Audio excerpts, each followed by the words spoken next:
মানুষ। সূরা কাহফ নাজিলের একটা ঘটনা আছে, আপনাদেরকে বলিনি।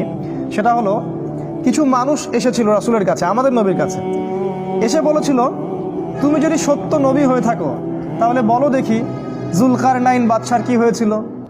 হে মুহাম্মদ, তুমি যদি সত্য নবী হয়ে থাকো তাহলে বলো দেখি আসহাবুল কাহাফের কি হয়েছিল।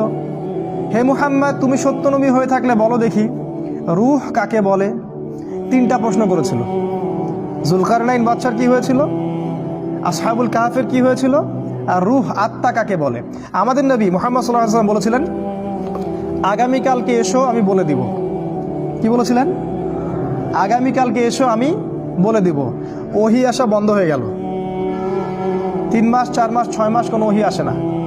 আমাদের নবী মুহাম্মদ সাল্লাল্লাহু আলাইহি ওয়াসাল্লাম একটা শব্দ বলতে ভুলে গিয়েছিলেন, একটা, সেটা হলো ইনশাআল্লাহ। এরপরে এই সূরার প্রথম যে আয়াতটা নাজিল হয়, ওয়ালা তাকুলান্না লিশাইইন, হে নবী, 23 এবং 24 নম্বর আয়াত, কখনো বলবেন না, কখনো কোনো কিছু বলবেন না, ইন্নী ফাইলুন যালিকা গাদান, আমি আগামীকাল কিছু করব, ইল্লা ইনশাআল্লাহ, ইনশাআল্লাহ বলা ব্যতীত। এটা প্রথমে নাজিল হলো, তারপরে এই প্রশ্ন তিনটার উত্তর আল্লাহ পাক জানিয়ে দিলেন, তার আগে জানিয়ে দেননি। ঠিক একইভাবে মুসা আলাইহিস সালাম একটা ভুল করে বসলেন।